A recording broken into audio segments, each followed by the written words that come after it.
Салям алейкум, хайрлах шамлар, витаю. Я принимаю эстафету от своей коллеги Катерины Вишневской, и мы продолжаем информационную программу «Бугунь». В следующие 3 часа будем говорить с нашими гостями о самом актуальном, о тех новостях, которые непосредственно касаются каждого из нас.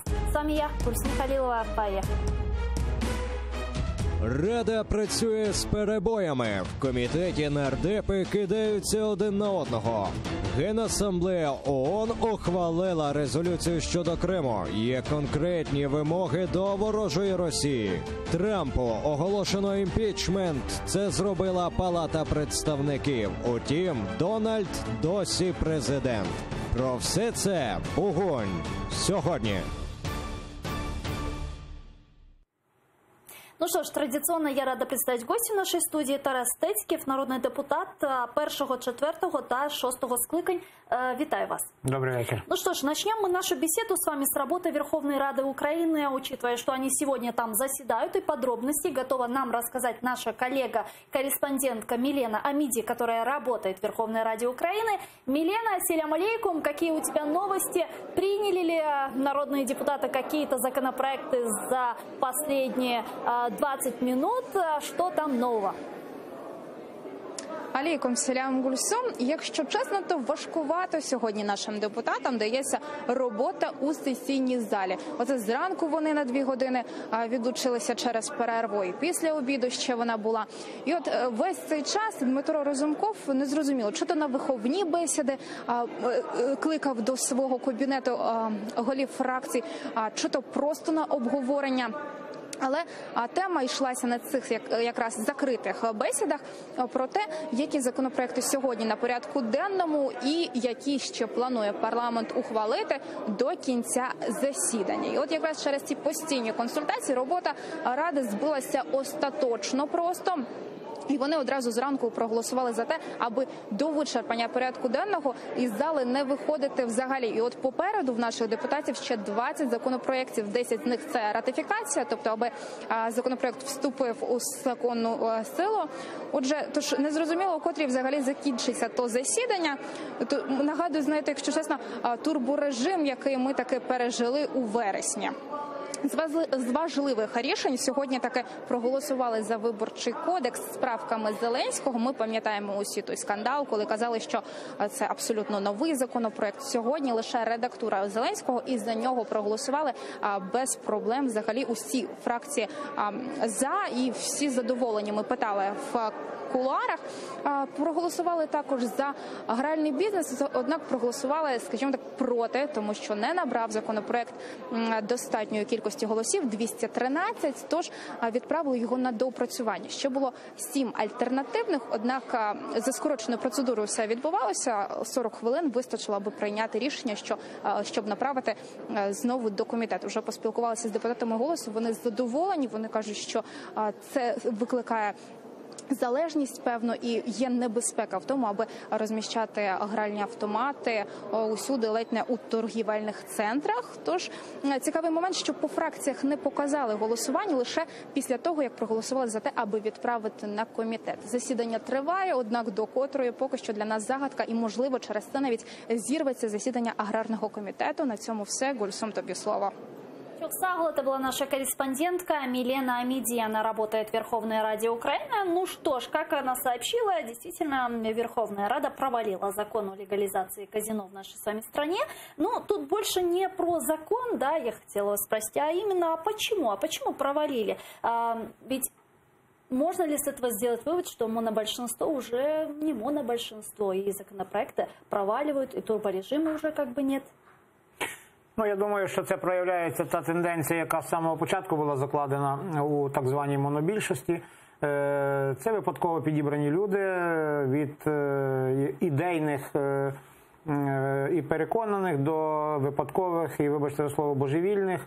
І цих людей об'єднав тільки один фактор – президент Зеленський, вірніше його високий рейтинг.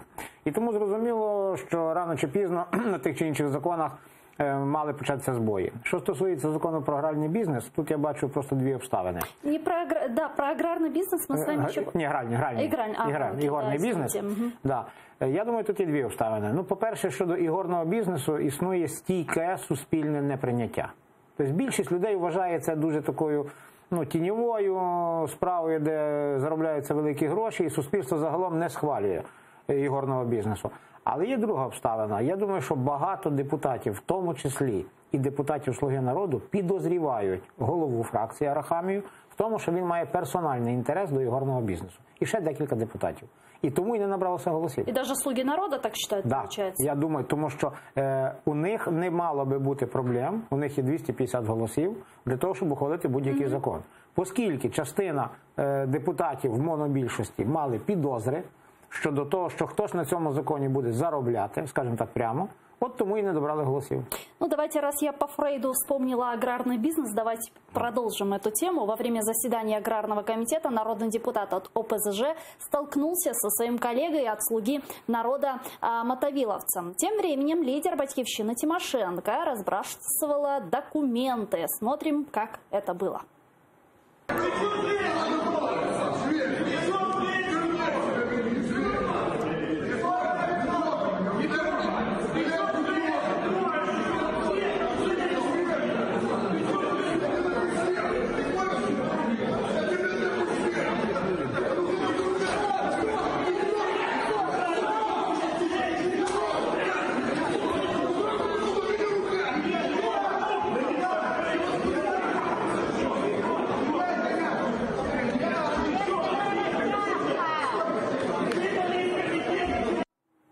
Работу Аграрного комитета активно комментируют народные депутаты. Давайте посмотрим, что говорят представители «Слуги народа» и «Батьківщини». Как комментируют? За 2 дні роботи комітету пройдено 200 поправок. Для того, щоб розглянути інші 2,5, а там суперечка йде так 4,5 чи 2,5, на якій підставі 2000 поправок зникли. Ви розумієте, це ніяке 30 число, ніяке 1 січня їм не вистачить. Тому вони пробують постійно поламати систему, яка є закладена в законі про регламент, і їм це не вдається. От через це йде ключова суперечка, і знову черговий проєкт, який вони роздали, майже на 800 сторінок. Це проєкт, вдумайтесь в це, де без рішення комітету вже стоять відмітки, як треба голосувати. Дискуссия была ожесточенная, вчера я видел. Ничего страшного там нет, пусть заседают нормально, хотя если это потребует на неделю или на 2 недели больше времени, тоже ничего страшного. Тут, как всегда, есть 2 стороны медали. Все прекрасно понимают, все 100% тех, кто интересуется этим вопросом, понимают прекрасно, что правки эти ерундой. С другой стороны, даже если там будет по 1 букве на каждом листе бумаги, процедура требует рассмотрения. Нужно идти по процедуре. Значит, на комитетах депутаты, между ними столкновения. Тут под Верховной Радой протестные акции. Там перекрывают дороги. И все из-за чего? Из-за открытия рынка земли, из-за возможного открытия рынка земли. Как вы думаете, чем закончится вся эта епопея? Давайте скажемо прямо, земельне питання стало центральним питанням цього пленарного тижня, і не тільки пленарного. Це, мабуть, центральне питання зараз і центральний конфлікт. Другий по значимості після ситуації навколо Мінських домовленостей. Чим закінчиться, прогнозувати не береться, мабуть, ніхто. І я думаю, що тут питання не в кількості правок, а в принципі. Частина суспільства і частина депутатів категорично, в принципі, виступає проти прийняття цього закону. І я відношуся саме до тієї частини, яка проти цього закону. Цей закон вкрай шкідливий для українського суспільства, для українського села і для українського... Головний опонент – це Батьківщина. Так, але не тільки. Я вам можу сказати, що аграрії, в першу чергу організації фермерів, організації аграріїв категорично є проти цього закону. Тому що цей закон у разі його прийняття робить Україну латифундистською державою, де іноземні і вітчизняні агрохолдинги скуплять цю землю і перетворять Україну в сировинний придаток розвинутих країн світу. Ми будемо вирощувати 3-4 культури, там рапс, соняшник, пшеницю, може кукурузу і крапка на цьому. И для такой краины хватает 25 миллионов населения. Но так или иначе, мы видели, какие в комитете были разбирательства по этому законопроекту, по поправкам к этому законопроекту. И выделили там 30 секунд на рассмотрение каждой поправки. Вам не кажется, что это все профанацией какой-то? 100%. Ну, ми ж розуміємо, що Батьківщина і ті, хто проти закону, вони свідомо накидали 4000 поправок для того, щоб утруднити і унеможливити їх розгляд. З другого боку, їх зжали зараз до 2. Їх зжали до 2. З другого боку, провладна більшість займається тою самою профанацією, даючи 30 секунд на кожну поправку. Тут питання стоїть руба. Або закон монобільшість продавить, користуючись своєю чисельною перевагою, і тоді в країні, я думаю, я прогнозую... Продавить до Нового року, ви думаєте? Ні, до Нового вже не продавить. Вони розраховуються зробити в січні. У нас там буде 1 або 2 ще пленарних тижні. І тоді я прогнозую колосальне загострення на вулиці. Селяни не відступляться від того. Що буде? Палатки будуть стояти? Ну, якщо зараз перегороджують міжнародні траси на 2-3 години, то селяни, якщо підуть до упора, то вони просто перегородять траси і не пустять нікого. Тобто в такий спосіб можна просто паралізувати країну. Я вважаю, що і президент Зеленський, і монобільшість має піти на компроміс. Закон треба зняти з розгляду в другому читанні. І це вимога Центрального штабу захисту української землі, закон зняти. Пізніше створити робочу групу з Комітету Верховної Ради, представників аграріїв і місцевих громад. Доопрацювати закон про цивілізований ринок землі, повторно внести. Ну, хай 2 місяці, хай 3 місяці. Все одно ж ринок землі мала намір монобільшість вводити з 1 жовтня. Ну, пока продолжается эта вся эпопея с открытием, с возможным открытием рынка земли, Верховная Рада все же что-то принимает. Сегодня парламент проголосовал за новый избирательный кодекс с предложениями президента страны. За документ проголосовало 330 народных депутатов. Давайте послушаем, в чем особенности нового кодекса. Велика перемога. Нарешті Україна скасовує ганебну мажоритарку. Ми відкриваємо списки. Є ще над чим працювати, тому що ці списки насправді напівзакриті. Що це означає? Кожна партія, подаючи свій список, якщо проходить 5% бар'єр, 9 людей гарантовано проходить. Це означає, що люди, незважаючи кого би вони хотіли бачити від цієї партії, в парламенті вони не мають права на це вплинути в межах першої дев'ятки. Тобто це напівзакриті списки, але це однозначно крок вперед, це однозначно скасування мажоритарки і, найголовніше, виправлення помилок монобільшості. Ми забрали всі можливості, аби подати зараз в Конституційний суд, цей кодекс скасувати і повернутися до мажоритарки. Верховна Рада дуже великою кількістю голосів, здається, більше 300, підписалася під скасування мажоритарки. Це історичне рішення, не більш не менш треба його розуміти.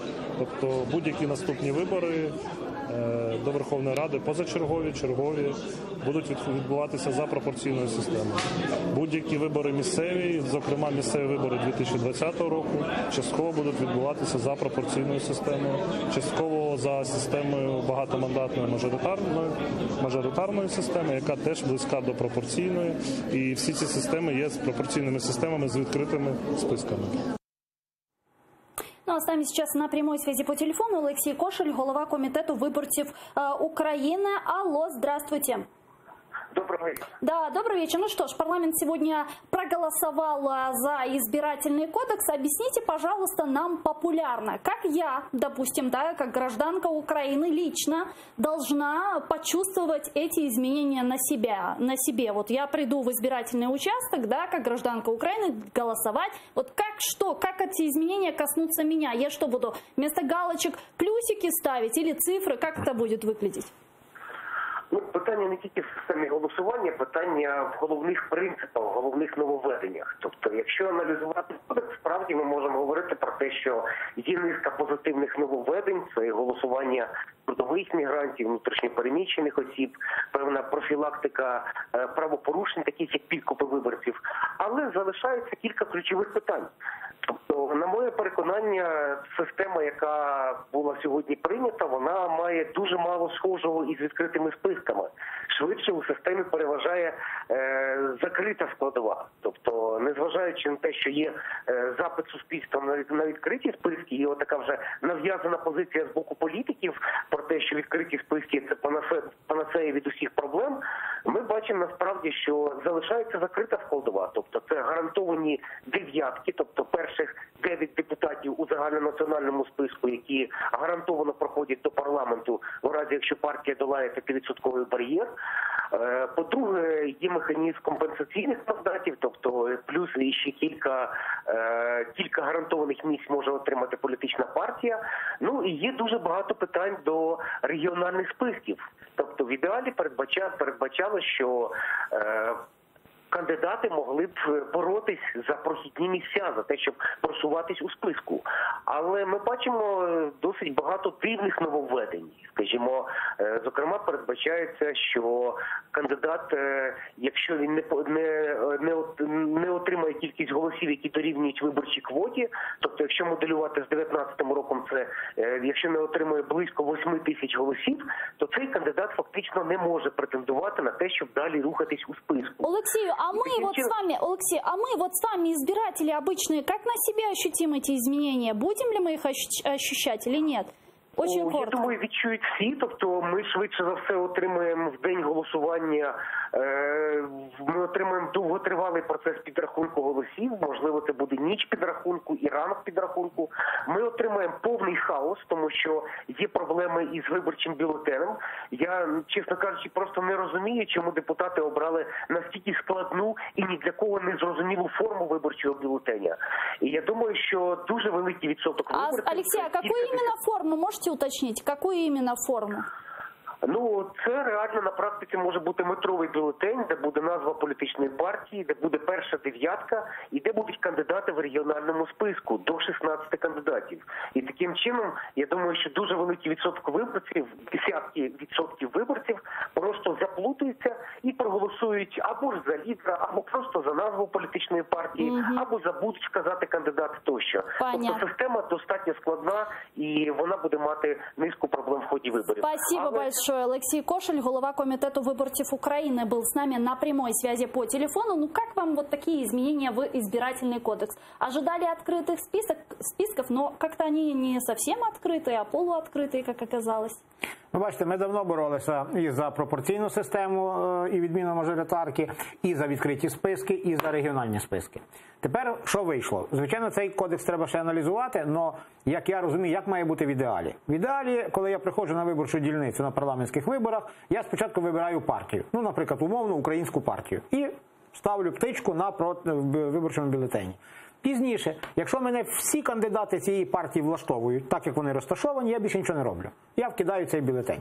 Але якщо в мене є преференція, то я проти кандидата, якого я хочу поставити на перше місце, ну на 10 в даному випадку, я ставлю додатково плюсик. І той, хто набирає більше плюсиків, він в виборчому списку має переміщатися вверх.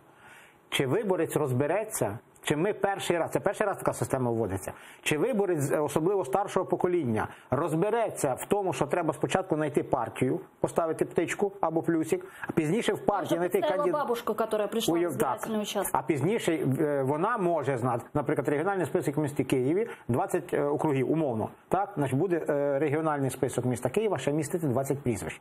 Якщо вони мене всі влаштовують, я нічого не роблю, я вкидаю. Але якщо я на 18-му місці побачив чоловіка і вважаю, що має бути на першому, я ставлю плюсик. Хто набере більше плюсиків, переміститься. Но це є дуже складно. І я справді, те, що Олексій сказав, передбачаю достатньо великий хаос, особливо в малих населених пунктах і в сільській місцевості. Як це буде працювати, Бог його знає. Так уж исторически сложилось, что где выборы, там и рейтинги. Поэтому давайте поговорим чуть-чуть о них. Тем временем рейтинг президента вырос. Об этом говорят результаты опроса группы «Рейтинг». Давайте посмотрим, насколько же выросли рейтинги Зеленского. За останні 2 тижні рівень задоволеності роботою Зеленського зріс з 53 до 62%. Чверть опитаних не задоволена діяльністю президента. Ще 13% важко відповісти на це питання. За последние 2 недели рейтинг президента Владимира Зеленского вырос на 9%. Почему, как вы думаете? С чем это связано? С чем связан рост рейтингов? Я думаю, причина тільки одна. Дуже добра інформаційна кампанія, яка пояснила людям велику в лапках перемогу президента на саміті Нормандської четвірки в Парижі. Насправді ніякої перемоги не було, але інформаційно по всіх ведучих телеканалах і засобах комунікації Зеленський получився миротворцем. Молодим, красивим, на відміну від Путіна, який старий, угрюмий. А, кстати, по результатам Нормандской четверки социологическая группа «Рейтинг» также провела опрос и спросила у людей, как вы считаете, Зеленский был успешен или же нет? И там вот такие результаты, давайте посмотрим. Понад 30% вважають результати переговорів Зеленського з Путіним на саміті Нормандської четвірки швидше успіхом українського президента. Майже половина ані успіхом, ані невдачею. Тільки 6% респондентів побачили лише негативні результати. Ну вот видите, может, все-таки нормандская четверка повлияла на... Ні, знаєте чому? Тому що по телевізору всі побачили прес-конференцію. А комюніке ніхто не читав. Тому на прес-конференції Зеленський виглядав молодим, енергійним, говорив правильні слова, Путін виглядав злим. І на фоні цієї четвірки Зеленський візуально просто виглядав найкраще. А то, що комюніке, він підписав точно таке саме, як підписував... А чому ви вважаєте, що люди не читали комюніке? Не читали. Я вам гарантую, що 3/4, от якби група Рейдинг задала питання, чи читали ви комюніке, підписане в Парижі, 80% сказали би, що не читали. А якби прочитали комюніке, то ці цифри були б прямо протилежні, тому що комюніке погано підписане. Але люди сприймають з телевізора картинку, а на картинці Зеленський виглядав нормально. От тому такі результати. Це цілком пояснима штука. Рейтинги дальше будуть рости, или ж все-таки будуть падати, як ви думаєте? Я думаю, що рейтинги будуть падати, тому що успіхів після нормандського формату не буде. Швидше всього, обміну полоненими не відбудеться. Швидше за все, тих, кого арештували в Криму, Путін не відпустить. І це буде відображатися. По земельному питанню Зеленський буде провисати, а йде зима, тарифи можуть підрости. І тому я думаю, що рейтинги Зеленського швидше за все будуть поступово знижуватися. Вот вы отметили тему с обмена пленными. Давайте тогда на этой теме остановимся подробнее, учитывая, что на заседании трехсторонней контактной группы в Минске не договорились об обмене пленными по формуле всех на всех. Слушаем спецпредставителя ОБСЕ Мартина Сайдика. Что же он сказал по этому поводу?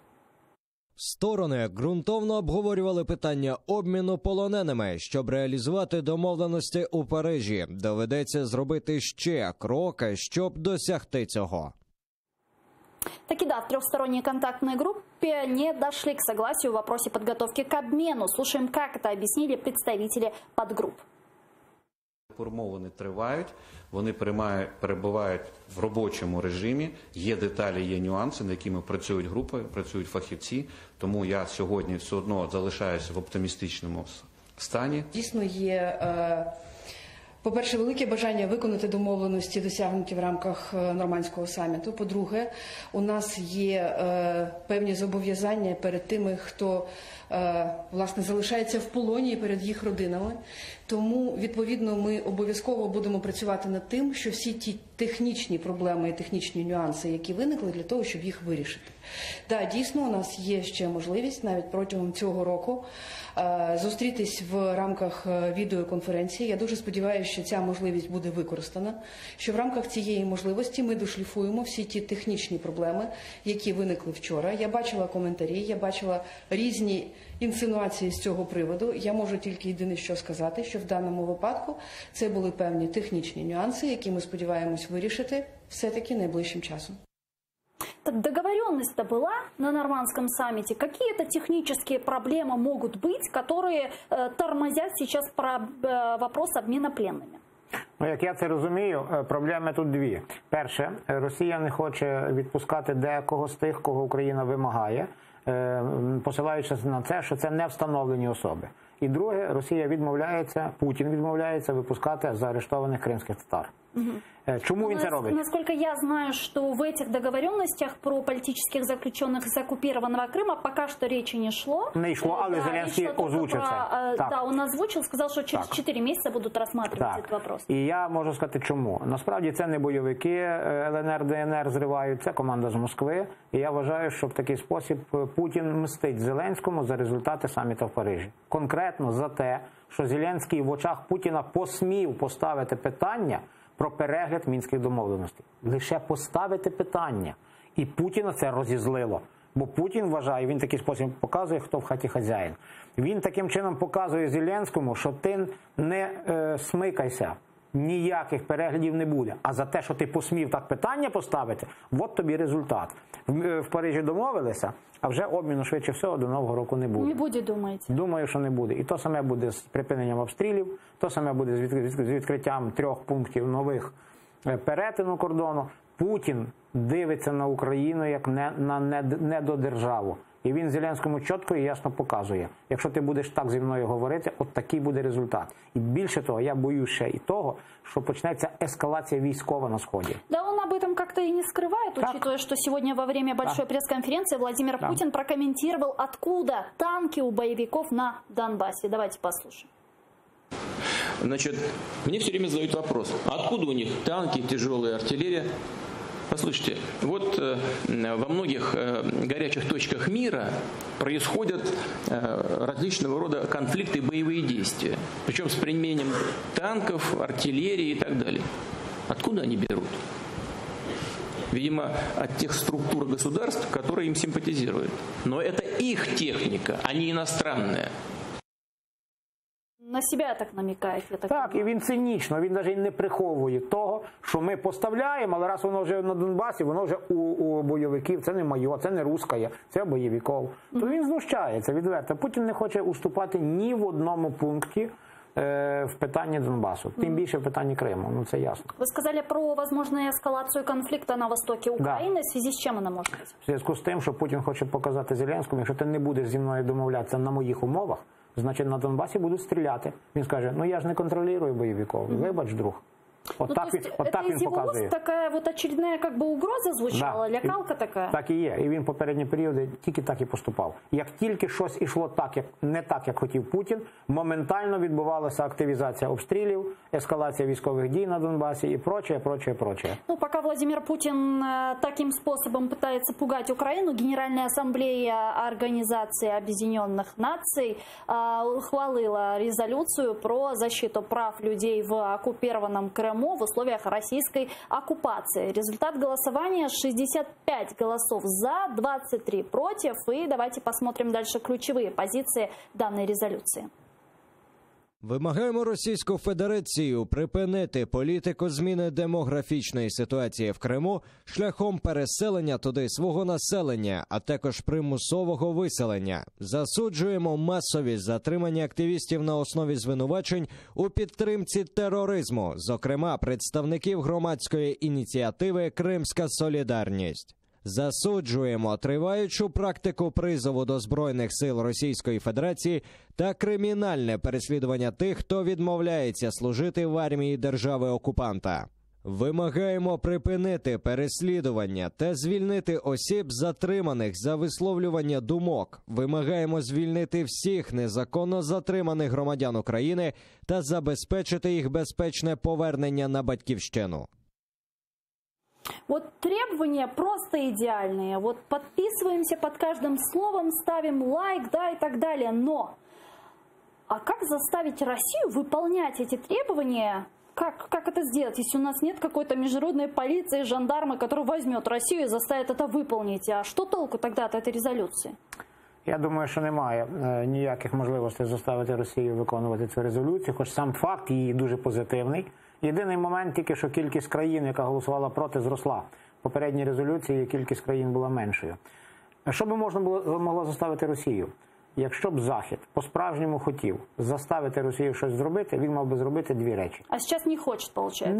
Не хоче. Він мав би перестати купувати російську нафту і відключити Росію від системи міжнародних платежів SWIFT.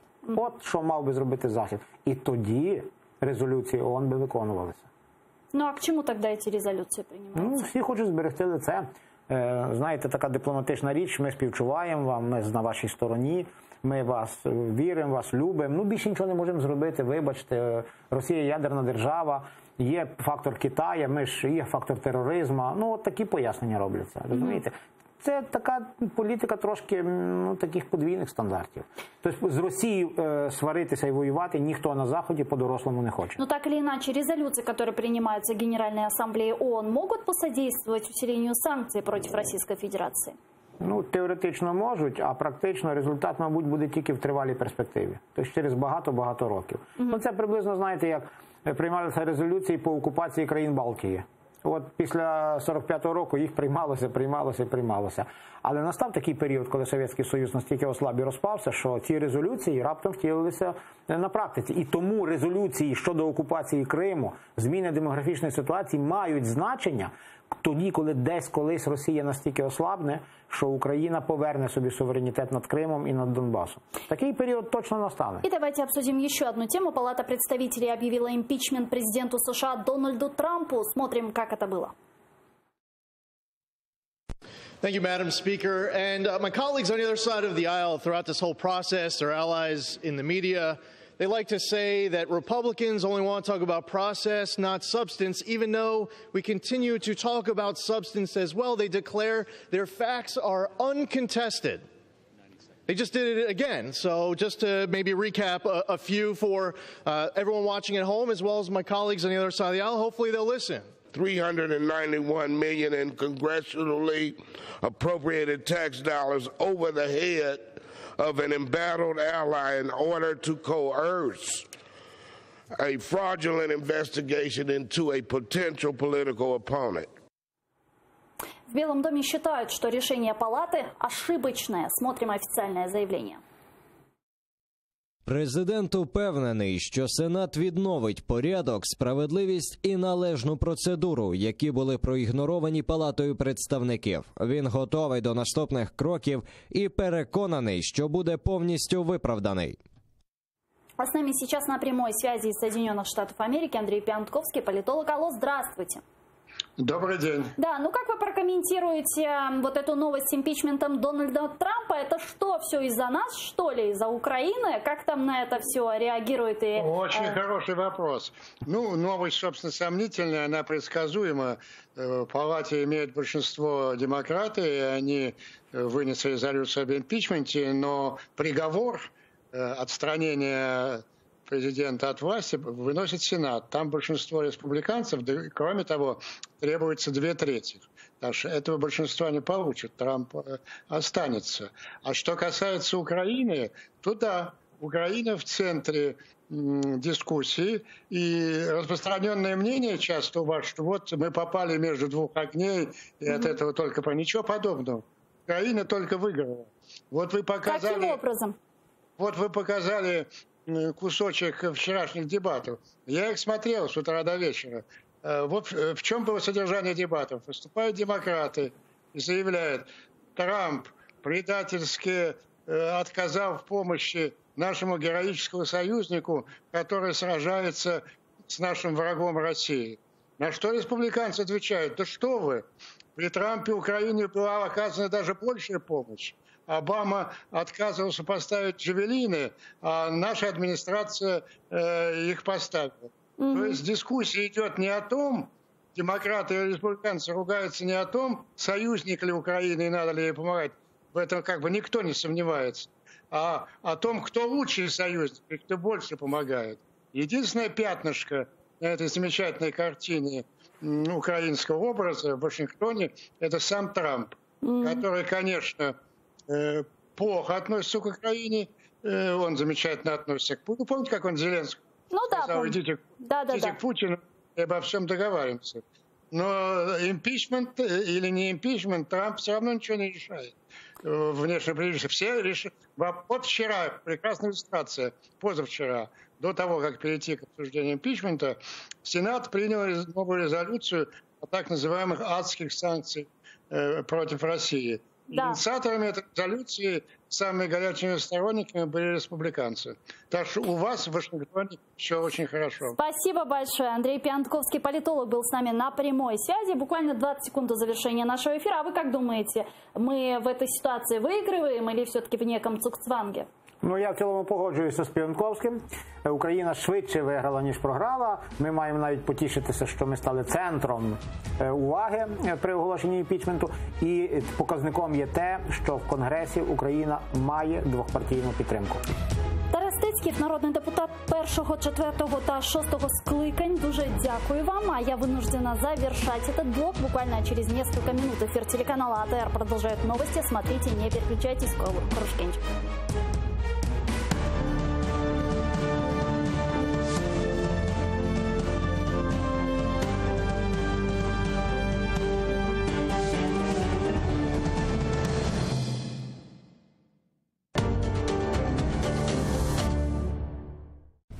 Зміни до Виборчого кодексу і закон про азартні ігри.